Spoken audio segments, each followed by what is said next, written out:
Hello everyone. तो अभी हम लोग आयन के इक्विलिब्रियम के सॉल्ट हाइड्रोलाइसिस से एक बहुत इंपॉर्टेंट क्वेश्चन को डिस्कस करने जा रहे हैं एग्जाम से पहले। और ये आपको फॉर्मूला सिखाने की कोशिश नहीं है, ये आपको एक गलती से बचाने की कोशिश है। ध्यान से सुनिएगा बच्चे लोग, हमारे सिलेबस में 4 हाइड्रोलाइसिस के केस है, आप सभी को पता है। Salt of a strong acid, strong base and all other combinations, you know it very well, ठीक है। और ये सारे एग्जाम्पल है, आपको देखकर पता चल जाता है ये स्ट्रॉन्ग एसिड स्ट्रॉन्ग बेस का है, ये वीक बेस स्ट्रॉन्ग एसिड का है, एकदम क्लियर कट आपको आइडिया है। और सभी के फॉर्मूले भी आपको एकदम परफेक्ट पता है, ठीक है। ये रहा इसका पहला का केस पीएच, ये सब मैंने यहाँ पर लिख दिया है, ठीक है, कोई इशू नहीं है। बट मैं आपका ध्यान यहाँ ले जाना चाहता हूँ जो सबसे ईजी है। सबसे पहले इन फार्मूलों में एक एरर है। ये फार्मूला जो है एट 25 डिग्री सेंटीग्रेड ही वैलिड है, ठीक है। अगर 25 डिग्री ना हो तो इस साथ आपको हक नहीं है लिखने का, और ये भी फार्मूला फिर गलत हो जाएगा, ठीक है। तो एक कॉन्सेप्ट ध्यान से सुन लीजिएगा, ठीक है। ये 7 क्यों होता है? क्योंकि at 25 degree centigrade, at 25 degree centigrade KW 10 to the power -14 होता है, इसीलिए PKW 14 होता है और PW/2 7 आ जाता है। तो this is only valid at, मान लो 50 डिग्री कोई पूछ दे, 60 डिग्री पूछ दे, 55 पूछ दे, तो आप गलत निकाल दोगे आंसर।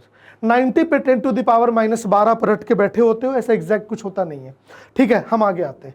तो बच्चे लोग, सबसे इजी केस में हम आते हैं स्ट्रॉन्ग एसिड स्ट्रॉन्ग बेस के पीएच पर।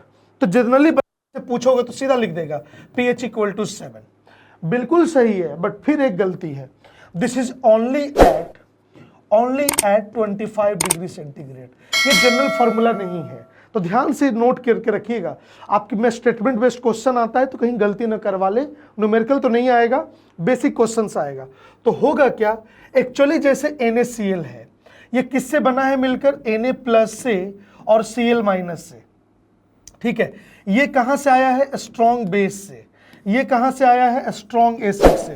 तो एक चीज हमेशा याद रखना, जो भी आयन और कैटायन स्ट्रॉन्ग बेस और स्ट्रॉन्ग एसिड से आएगा उसका हाइड्रोलाइसिस नहीं होता है, ये याद रखिएगा।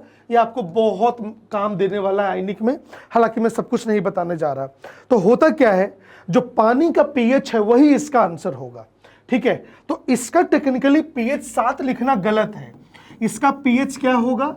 PKW/2, okay. But at 25 degree centigrade pH = 14/2, that is 7।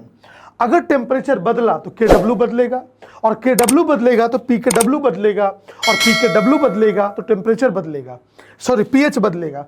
तो आपसे डायरेक्ट ये क्वेश्चन ना पूछा जाएगा, आपसे हो सकता है ये पूछ दे, क्या 60 डिग्री पर NaCl सॉल्यूशन का pH 7 होगा? तो आप भावना में आकर 7 लिख दोगे और वो आंसर गलत होगा, ठीक है।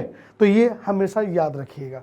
इसीलिए मुझे लगा एग्जाम से पहले आपको इस तरह की कुछ बातें से अब रूबरू करा दूं। तो आपको वीडियो कैसा लगा जरूर लिखिएगा, और मिलते हैं हम अगले ऐसे ही किसी और वीडियो में। बाय।